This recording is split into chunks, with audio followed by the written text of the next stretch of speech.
이어서 인생 지수를 한번 살펴보겠습니다. 우리가 공부하지 않는 경우에 한번 먼저 살펴보겠습니다. 공부하지 않는 경우, 이 공부하지 않는 경우는 사실 우리가 직장인일 때 공부하지 않는 경우입니다. 우리는 10대 때 무수한 지식을 쌓습니다. 대학교 때까지 우리의 지식은 올라갑니다.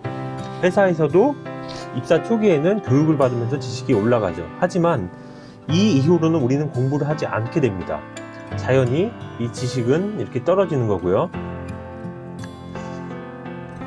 우리의 근로소득을 살펴보겠습니다. 우리는 20대 중반까지 대부분 나라와 부모님의 도움을 받으면서 살아갑니다. 근로소득이 사실상 없는 경우가 많죠. 하지만 우리의 근로소득은 직장 생활과 더불어서 1차원적으로 우상향합니다. 이후에 50세를 기점으로 우리의 소득은, 근로소득은 떨어질 수밖에 없습니다. 이 이후에는 우리는 사실 이제 국민연금이나 개인이 준비한 자산을 까먹으면서 살아갈 수가 있습니다. 우리의 자산 같은 경우는 사실상 40대, 50대에 늘 수가 있습니다. 물론 본인이 부동산 투자나 증권 투자 등을 통해서 자산을 쌓아갈 수 있는 불로소득이 발생할 수 있는 시기이기도 합니다. 하지만 우리의 자산은 60대를 기점으로 굉장히 감소합니다.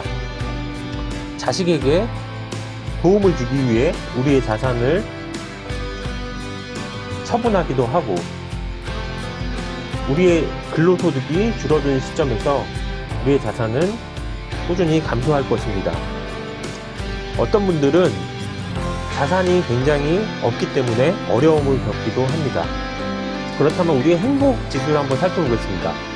우리는 사람마다 다르겠지만 기본적으로 행복하기 위해서 태어났고 행복을 추구하려는 경향이 있습니다. 10대, 20대, 30대, 이 40대까지 우리는 행복하다고 볼 수가 있습니다. 하지만 우리는 근로소득 감소, 그리고 직장에서의 인간관계 축소 등으로 우리는 행복이 줄어듭니다. 그렇기 때문에 우리나라는 전 세계에서도 자살률이 상당히 높죠. 그래서 공부를 하지 않았을 경우 다른 부분에서 행복을 얻을 수 있겠지만, 예를 들어서 봉사활동이나 그리고 자기만의 운동이나 정신 수양 등으로 행복을 느낄 수가 있지만, 일반적으로는 이 행복 시점은 60대를 기점으로 내려가게 됩니다. 마이너스까지 내려가고요. 왜냐하면은 50대부터는 본인이 본인의 역할을 하기가 쉽지가 않습니다. 할 기회가 주어지지 않고요. 그에 따라서 근로소득도 감소하게 되고요. 그렇기 때문에 우리의 행복지수는 낮아질 수밖에 없습니다. 하지만 공부를 하는 경우에는 이 30대를 기점으로 우리의 인생은 달라질 수가 있습니다.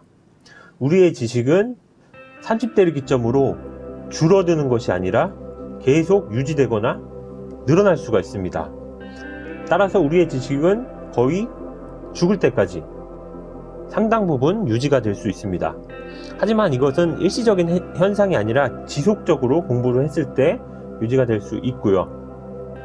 우리의 근로소득도 40대와 50대를 기점으로 급속히 감소하는 것이 아니라 완만하게 감소하거나 더 늘릴 수도 있습니다. 우리의 자산이 근로소득이 줄지 않기 때문에 우리의 자산이 급격하게 줄지 않을 수가 있습니다. 물론 공부를 한다고 불로소득이 줄어드는 것도 아닙니다. 오히려 공부를 통해서 분석력을 기른다면 근로소득뿐만 아니라 불로소득도 늘어날 수가 있습니다. 따라서 이러한 지식, 자산, 근로소득에서 오는 만족감은 행복지수를 높일 수가 있습니다. 공부로 인해서 만들어지는 네트워크로 인한 그 공동체 의식을 느끼면 행복은 더 커질 수가 있습니다. 우리의 기회를 살펴보겠습니다. 이분은 이영이라는 국회의원입니다. 이번에 이제 초선으로 국민의힘의 비례대표로 정계에 진출했습니다. 사실 저는 정치 성향이 국민의힘이나 더불어민주당이나 이런 성향에는 특별한 관심이 없습니다. 이것은 우리가 이제 공부를 해서 이 IT 인력이 이 정계로 진출한 사례를 말씀드리는 겁니다. 암호학 박사 수료를 했고요. 국가기술 자문회의의 위원으로도 활동하셨던 바 있습니다. 사실 제가 아는 이영 의원에 대한 부분은 이게 다고요. 그리고 개인정보보호위원회에서도 지금 이러한 개인정보에 관한 기능을 강화하고 있습니다. 따라서 IT, 지금 전 세계를 주름잡고 있는 기업들은 전부 다 IT 기업입니다. 또한 이런 컴플라이언스도 강화되고 있기 때문에 우리는 기회가 있습니다. 지금은 선택의 순간에 놓여 있습니다. 싸우느냐, 싸우지 않느냐, 그것 중에 이제 선택을 해야 됩니다. 이 영화는 브레이브하트의 장면입니다. 여기는 이제 윌리엄 윌리스라고 스코틀랜드의 이 부족들의 무리를 이끄는 지도자 역할을 하는 장수입니다. 이 영화를 보신 분들은 아시겠지만 이 명대사가 하나가 있는데요.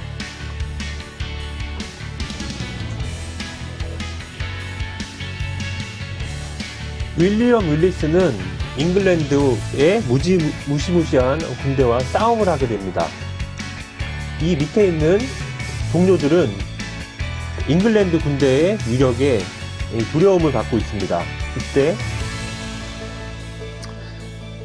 윌리엄 윌리스는 이렇게 말합니다.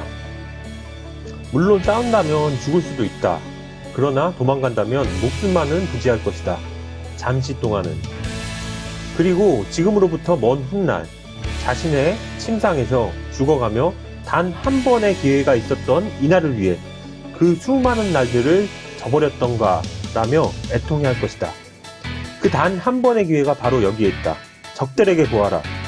우리의 목숨은 앗아갈 수 있어도 우리의 자유만은 절대 빼앗지 못할 것이라고. 지금 현재는 우리가 싸우느냐 싸우지 않느냐 이 선택의 순간에 있습니다. 공부를 한다고 하면 죽을 수도 있을까요? 죽지 않습니다. 하지만 공부를 하지 않는다면 우리는 지금 이 공부를 하지 않는 순간을 기억하며 후회할 수도 있습니다. 이러한 연설을 통해서 이 스코틀랜드의 전사들은 용맹하게 싸웠습니다. 마지막입니다. 공부를 하면 지혜가 생기고 시야가 넓어집니다. 무엇보다 본인을 변화시킬 수 있는 힘이 생깁니다.